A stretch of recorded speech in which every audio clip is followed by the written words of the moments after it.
मूल कर्तव्य fundamental duties कहता है भारतीय संविधान में मूल अधिकारों के साथ साथ मूल कर्तव्यों का भी स्थान प्राप्त है।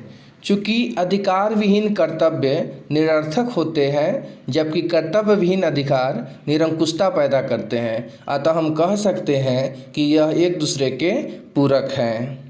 विश्व के सभी लोकतांत्रिक देशों में मूल अधिकार तो है लेकिन मूल कर्तव्य का कोई उल्लेख नहीं है। अगर इसका सबसे बड़ा प्रमुख उदाहरण देखना चाहे तो अमेरिकी संविधान को देखा जा सकता है। साम्यवादी देशों में मूल कर्तव्यों की घोषणा की परंपरा दिखाई पड़ती है। उदाहरण के लिए भूतपूर्व सोवियत संघ को लिया जा सकता है। संवैधानिक उपबंध क्या है, कॉन्स्टिट्यूशनल प्रोविज़न क्या है? कहता है मूल संविधान में मूल कर्तव्य नहीं थे। भारत के मूल संविधान में मूल कर्तव्य नहीं थे। 1975 में तत्कालीन प्रधानमंत्री इंदिरा गांधी के द्वारा जब आपातकाल की घोषणा की गई तभी सरदार स्वर्ण सिंह के नेतृत्व में गठित समिति ने सुझाव दिया कि मूल अधिकारों के साथ साथ मूल कर्तव्य भी होने चाहिए।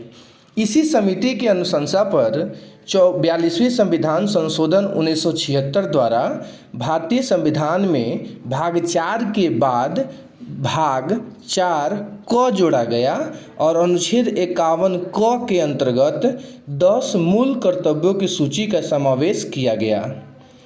86वें संविधान संशोधन 2002 के द्वारा एक और मूल कर्तव्य अर्थात 11वें मूल कर्तव्य को जोड़ा गया। इसमें प्रावधान किया गया कि 6 वर्ष से 14 वर्ष आयु के बीच के बच्चों के माता पिता और या संरक्षकों का यह दायित्व होगा कि वे अपने पर आश्रित बच्चों को शिक्षा का सुविधा प्राप्त कराएं। भारत में मूल कर्तव्य को भूतपूर्व सोवियत संघ के संविधान से लिया गया है। तो आइए वो कौन से 11 मूल कर्तव्य हैं उनको देखते हैं। पहला है संविधान का पालन करें और उसके आदर्शों, संस्थाओं, राष्ट्रध्वज और राष्ट्रगान का आदर करें। दूसरा कहता है स्वतंत्रता के लिए हमारे राष्ट्रीय आंदोलन को प्रेरित करने वाले उच्च आदर्शों को हृदय में संजोए रखें और उनका पालन करें। तीसरा कहता है भारत की संप्रभुता, एकता और अखंडता की रक्षा करें और उसे अक्षुण्ण बनाए रखें। चौथा कहता है देश की रक्षा करें और आह्वान किए जाने पर राष्ट्र की सेवा करें। पांचवा कहता है भारत के सभी लोगों में समरसता और भ्रातृत्व की भावना का निर्माण करें जो धर्म, भाषा और प्रदेश या वर्ग पर आधारित सभी भेदभावों से परे हो। ऐसी प्रथाओं का त्याग करें जो स्त्रियों के सम्मान के विरुद्ध है। छठा कहता है हमारी सामाजिक संस्कृति की गौरवशाली परंपरा का महत्व समझें और उसका परिरक्षण करें। सातवां कहता है प्राकृतिक पर्यावरण की, जिसके अंतर्गत वन, झील, नदी और वन्यजीव हैं, रक्षा करें और उनका संवर्धन करें तथा प्राणी मात्र के प्रति दया भाव रखें। आठवां कहता है वैज्ञानिक दृष्टिकोण, मानववाद और ज्ञानार्जन तथा सुधार की भावना का विकास करें। नौवां कहता है सार्वजनिक संपत्ति को सुरक्षित रखें और हिंसा से दूर रहें। 10 कहता है व्यक्तिगत और सामूहिक गतिविधियों के सभी क्षेत्रों में उत्कर्ष की ओर बढ़ने का कोशिश करें जिससे राष्ट्र निरंतर हमारा आगे बढ़ते रहे और उपलब्धि की नई ऊंचाइयों को छूते रहे। 11 कहता है माता पिता या संरक्षक का यह मूल कर्तव्य होगा कि 6 वर्ष से लेकर 14 वर्ष के आयु के बीच के बच्चों को प्राथमिक शिक्षा जो है उपलब्ध कराएं। मूल कर्तव्यों की परिवर्तनीयता, इफोर्टेबिलिटी ऑफ फंडामेंटल ड्यूटीज, ये क्या है? कहता है मूल कर्तव्य न्यायालय द्वारा प्रवृत्त नहीं कराए जा सकते हैं। इसका मतलब हुआ किसी नागरिक द्वारा अपने मूल कर्तव्य का पालन नहीं किया जा रहा हो तो न्यायालय द्वारा उसे दंडित नहीं किया जा सकता है। इस दृष्टि से यह नीति निर्देशक तत्वों से समानता रखते हैं। यही कारण है कि कभी कभी इसे व्यंग्यात्मक लहजे में मूल कर्तव्यों को निरर्थक घोषणाएं भी कहा दिया जाता है। हालांकि कई मामलों में न्यायालय द्वारा यह कहा गया है कि जिस तरह मूल अधिकार संविधान को समझने के लिए मूलभूत महत्व के हैं, वैसे ही मूल कर्तव्य ही है। भारत सरकार द्वारा मूल कर्तव्यों के प्रचालन, ऑपरेशनलाइजेशन ऑफ फंडामेंटल ड्यूटीज़ के संबंध में वर्मा समिति 1999 का गठन किया गया। इस समिति द्वारा प्रस्तुत रिपोर्ट के अंतर्गत सर्वोच्च न्यायालय के 138 ऐसे निर्णयों की सूची प्राप्त की गई जिसमें पर्यावरण के संरक्षण को एक मुख्य आधार बनाया गया था। इसका मतलब यह है कि पर्यावरण संरक्षण का कर्तव्य सिर्फ सरकार का न होकर प्रत्येक व्यक्ति का भी है और उसके अधिकारों पर इस दृष्टि से सीमाएं आरोपित की जा सकती है। मूल कर्तव्यों के संदर्भ में किए गए सरकारी प्रयास, governments effort in favour of fundamental duties, कहता है न्यायालयों के साथ साथ भारत सरकार एवं राज्य सरकारों द्वारा कई ऐसे नियम और कानून बनाए गए हैं जो मूल कर्तव्यों को लागू करते हैं। इनमें से कुछ नियम और कानून मूल कर्तव्यों के संविधान में शामिल होने से पहले से ही लागू हैं, जबकि कुछ बाद में बनाए गए हैं। वर्मा समिति ने कई उदाहरणों की चर्चा की है। अनुच्छेद 51 क के क में राष्ट्रीय ध्वज के सम्मान की बात की गई है।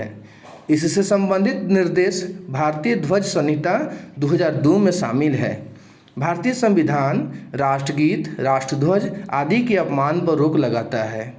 अनुच्छेद 51 क के ग में राष्ट्र की एकता और अखंडता की बात कही गई है। राज्य द्वारा कई ऐसे नियम बनाए गए हैं जो इन कर्तव्यों को बाध्यकारी बनाते हैं, जैसे भारतीय दंड संहिता की धारा 153 में राष्ट्रीय एकता को नुकसान पहुंचाना अपराध की श्रेणी में रखा गया है और जनप्रतिनिधित्व अधिनियम 1951 के द्वारा यह व्यवस्था की गई है कि यदि कोई व्यक्ति धर्म, जाति, नस्लीय या भाषाई आधारों पर नफरत फैलाता है, इन आधारों पर वोट मांगता है, तो संसद या राज्य विधानमंडल की सदस्यता हेतु उससे अयोग्य घोषित किया जा सकता है। मूल कर्तव्यों का महत्व, इम्पोर्टेंस ऑफ फंडामेंटल ड्यूटीज़, कहता है एक सचेतक के रूप में नागरिकों को अपने देश, समाज तथा लोगों के प्रति कर्तव्यों के बारे में जानकारी रखने में मदद करता है। नागरिकों में अनुशासन व प्रतिबद्धता का भाव जागृत हो, राष्ट्र प्रेम, त्याग, सेवा एवं बलिदान की भावना पैदा हो, जो राष्ट्र निर्माण के लिए महत्वपूर्ण माने जाते हैं। मूल कर्तव्य विधि द्वारा लागू होते हैं और इसमें से किसी के भी पूर्ण न होने पर या असफल रहने पर संसद उनमें उचित अर्थदंड या सजा का प्रावधान कर सकती है। मूल कर्तव्यों के संवैधानिक प्रावधान के कारण मूल अधिकार व मूल कर्तव्यों में संतुलन स्थापित होता है। सुप्रीम कोर्ट नवंबर 2016 में कुछ निर्णय मूल कर्तव्यों के बारे में सुनाए थे, जो इस प्रकार है। सिनेमा हॉल में फिल्म की शुरुआत में राष्ट्रीय गान का प्रसारण और वहां उपस्थित सभी लोगों द्वारा इसके सम्मान में खड़ा होना अनिवार्य है। राष्ट्रगान के समय पर्दे पर राष्ट्रीय ध्वज का होना अनिवार्य है, लेकिन बाद में 2018 में सर्वोच्च न्यायालय द्वारा ही उक्त निर्णय की अनिवार्यता को समाप्त कर दिया गया।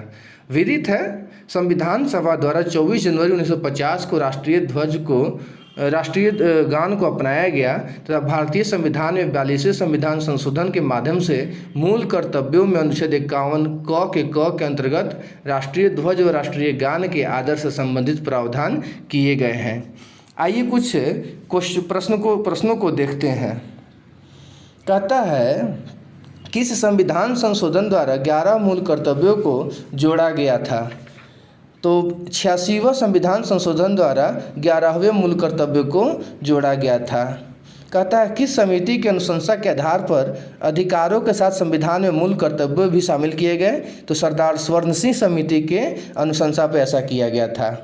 कहता है 42वें संविधान संशोधन अधिनियम 1976 में किस अनुच्छेद के तहत मूल कर्तव्यों को जोड़ा गया?